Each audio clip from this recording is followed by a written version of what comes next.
Takto znie ten môj filter. Opučky.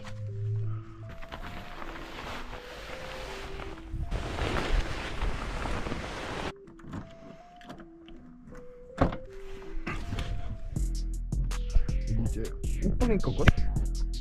Vítajte ľudia pri dnešnom videu. A v dnešnom videu si dáme taký malý introduction tohto môjho auta, hej. Jednotkovej Fabie. Povieme si plány do budúcna, čo sa s ňou bude robiť, čo sa s ňou robilo. A tak podľa mňa aj môžeme začať, nie? Takže, jak si môžete všimnúť, je to červená Fabia. Kúpil som na ne tieto disky. Sú to nejaké špeciály, ja sám neviem, čo to je. Potom sa to ešte robilo a táto maska sa začierňovala. Na prvý pohľad, čo s tým je? Jak si môžete všimnúť, sa riadne lúpe farba. Hnusná, chrobák. Akože hodne sa lúpe. Strecha je na tom o niečo... Neviem, či... No dobre, kapota je na tom najhoršie. No už je hodne hnusné. Čiže, čo budeme robiť, hej? Kapota sa bude prvá prefarbovať. Tak som si všimol, že trošku to hrdzela. Neviem, čo sa tu všetko stalo. Ale nie je to dobre. Potom samozrejme strecha sa musí prestriekať. Chcel by som dať, že také tie spacery, aby to išlo trocha také, že tak. 1 cm, 2 cm, dajme tomu, nech sa to rozšíri. Potom, čo sa ale dúfam bude natáčať, bude nižšie odpruženie. Potom krídlo sem pôjde. Toto krídlo. No, vyzerá hodne dobre, ale jak si ešte všimnúť, tak je také zle nafarbené, hodne zle nafarbené. Má veľa šrámov na sebe, hodne veľa šrámov. Treba ho prefarbiť. A hlavne mi ide o to, že nemám k tomu papiere a to je to... Chcem, aby to prešlo aj STKčko, keď sa to tam našrobuje. To by proste museli ísť šroby odtiaľto. A tak si to asi možno teda aj naštartovať, nie? Jau. OK. Mám tiež nie na tom dobre. Toto šľadách, to vyzerá na hovno. Či to sa tiež bude riešiť?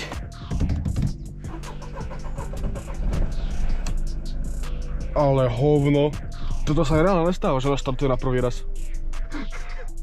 No veľakrát naštartuje na nejaký 3., 4. pokus správne. A aj potom aj drbe. Toto sa stáva málokrát, brácho. Dobre, ideme sa teda pozrieť na motor. Motor je teda aktuálne 1.2 HTP, 40 kW.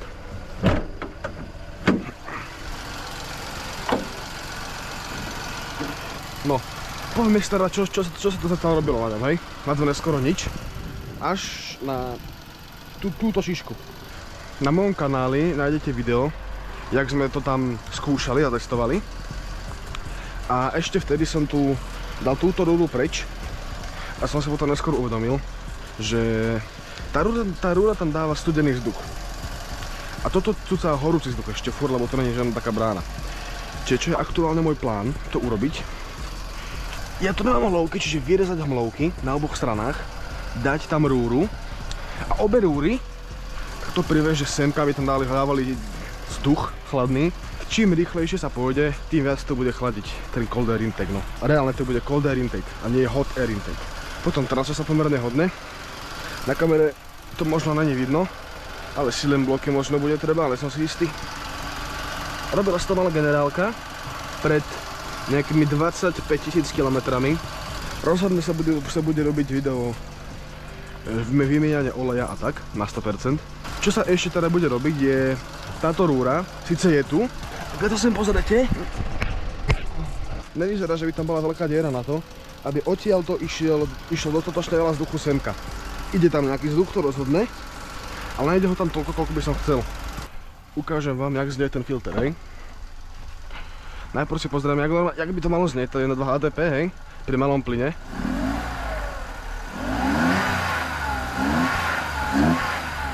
Tak to normálne znie HTPčko, hej, to každý poznáme, ale...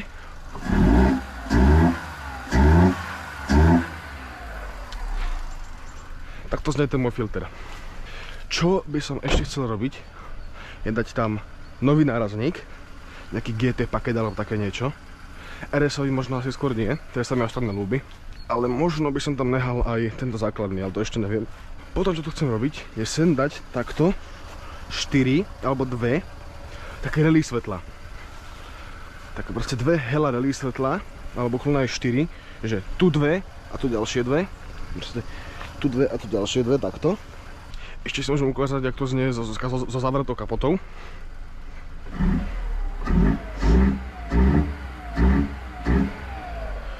Podľa mňa na HTP môže byť.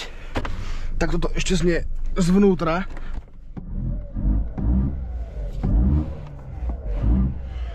V blízkej dobe ešte plánujem kúpiť teda dashkameru, tu niekde namontovať, lebo predsa každý vie, že no, veci na cestách sa stávajú. Tá dashkamera je výborná kvôli tomu, že sa na cestách stáva strašne veľa zlých vecí. Niekto vbehne do cesty a ty si na tom vázvané nemohol a oni môžu prekrúcať celý príbeh, ale ty máš dashkameru a reálne akože ukáže, čo sa stalo. Čiže dashkamera je fakt výborná vec, to doporučujem každému z vás a bude o tom niekedy video.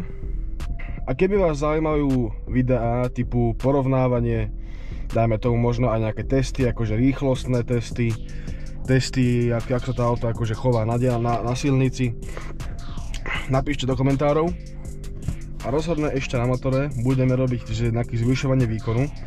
Chceli by som nejaký chip tuning, hej, nejaké strekis A3, dajme tomu. A keby sa vydarí, tak rebuild celého motora.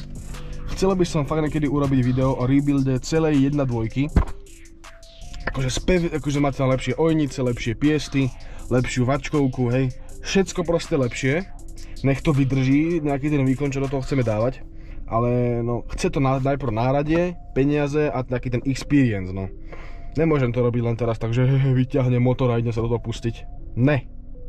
Aj keď robím na automobilovej škole, teda učím sa tam, tak aj tak nemôžem to teraz urobiť, lebo nemám na to náradie. Do komentárov nám rozhodne napíšte, čo by som mal ešte s mojou Fabiou urobiť. Nejaké nápady. Keby tam je niečo dobré, tak o tom bude možno aj video.